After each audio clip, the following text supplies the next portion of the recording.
Rare earth minerals पर फिर ऐसा कदम नहीं उठा पाएगा चाइना। अमेरिकी वित्त मंत्री की जिनपिंग को धमकी। आखिर जिनपिंग को इस धमकी से फर्क पड़ेगा कि बिल्कुल एक नकारात्मक प्रभाव जाएगा, ये तो आने वाले समय में पता चलेगा।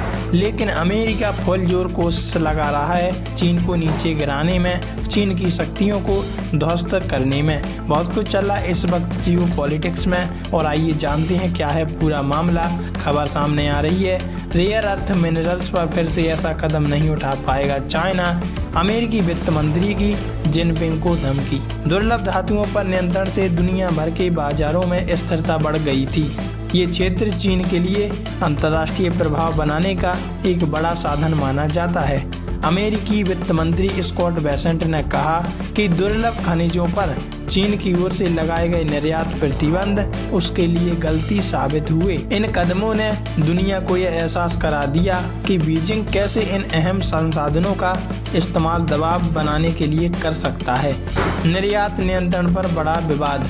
चीन ने अक्टूबर में दुर्लभ धातुओं से जुड़ी तकनीकों के निर्यात पर नए नियम लागू किए थे। यह चीज रक्षा, ऑटोमोबाइल, उपभोक्ता इलेक्ट्रॉनिक्स और कई उद्योगों के लिए बेहद अहम मानी जाती है। इन प्रतिबंधों के कारण अमेरिका और चीन के बीच व्यापार वार्ताओं में तनाव बढ़ गया था। हालांकि इस हफ्ते में दक्षिण कोरिया में एशिया प्रशांत आर्थिक सहयोग एपेक सम्मेलन के दौरान राष्ट्रपति शी जिनपिंग और डोनाल्ड ट्रंप की बैठक के बाद चीन ने घोषणा की कि कुछ निर्यात प्रतिबंधों को 1 साल के लिए स्थगित करेगा। चीन ने दुनिया को खतरे का एहसास करा दिया। बेसेंट का ऐसा कहना है कि चीन ने दुनिया को एक खतरे का एहसास करा दिया। फाइनेंशियल टाइम्स से बातचीत में बेसेंट ने कहा, चीन ने सभी को खतरे के प्रति सचेत कर दिया है। उन्होंने वाकई में गलती की है। उनके मुताबिक हथियार दिखाना एक बात है, लेकिन हवा में गोलियां चलाना दूसरी बात है। वैश्विक बाजार में हलचल।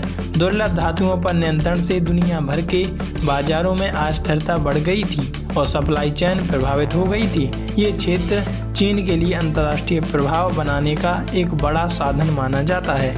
बेसेंट का कहना है कि अब चीन के लिए दोबारा इसी तरह का कदम उठाना आसान नहीं होगा, क्योंकि अमेरिका सहित कई देशों ने इसके खिलाफ विकल्प तैयार कर लिए। उन्होंने कहा, चीन की नेतृत्व टीम वैश्विक प्रतिक्रिया से थोड़ा घबरा गई थी। चीन के राष्ट्रपति ने अमेरिका को लिया था आड़े हाथ। शी जिनपिंग ने दक्षिण कोरिया में चल रहे एपेक शिखर सम्मेलन में शुक्रवार को ट्रंप को आड़े हाथ लिया। उन्होंने एशिया प्रशांत क्षेत्र के नेताओं से कहा कि उनका देश वार्षिक आर्थिक क्षेत्रीय मंच पर वैश्विक मुक्ति व्यापार की रक्षा में मदद करेगा, जिसकी अमेरिकी राष्ट्रपति डोनाल्ड ट्रंप ने अनदेखी कर दी। अब वो देश अनदेखी कर रहे हैं किसकी? अमेरिका की। वैसे आप इस बारे में क्या कहोगे? कमेंट में जरूर बताइएगा।